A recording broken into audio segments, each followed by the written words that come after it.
In mid-March, the American Rescue Plan was signed into law, and the giant relief package did a lot of important things for the public. It put $1,400 stimulus checks into recipients' bank accounts, expanded the child tax credit, and boosted unemployment benefits by $300 a week through the beginning of September.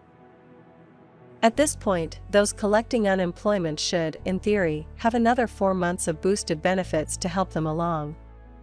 But in 25 states, the boost is going away, and in some states, that's happening this month. Why are state lawmakers pulling the plug on that $300 weekly increase? It largely boils down to labor shortages and fear of halting progress on the economic recovery front.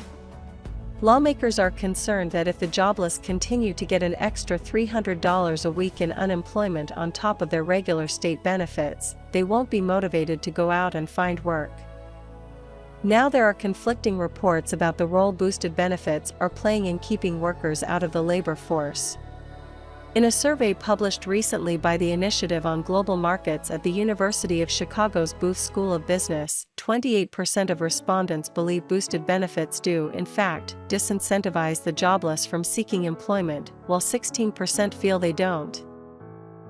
But when we compare what some jobless workers are making on unemployment versus what they made at their old jobs, it might be true that many unemployed people are doing better financially now than they were while working. And that speaks to a greater problem beyond the decision to pull boosted unemployment benefits or not. Some jobless workers are getting a raise. It's estimated that 25% to 40% of jobless workers are earning more money on unemployment than they did at their previous jobs thanks to that $300 weekly boost. When we consider that the federal minimum wage sits at just $7.25, that's not shocking. Someone earning minimum wage while working 40 hours a week would take in $290 a week. That means those getting an extra $300 a week from unemployment automatically come out ahead, even without taking their regular state benefits into account. Throw in the fact that some minimum wage workers somehow have to swing the cost of childcare to do their jobs, and it's no wonder some unemployed people may not be rushing to apply for open positions. Now the reality is that while there are more jobs available now than there were, say, a year ago, the economy is still down by 8.2 million jobs compared to the number before the pandemic. And some jobless workers who want to return to the labor force may not be able to due to health-related concerns or childcare constraints due to school closures.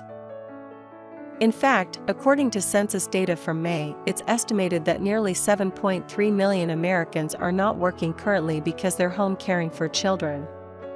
When we weigh the cost of childcare against the minimum wage, it's easy to see why so many people have no choice but to opt out.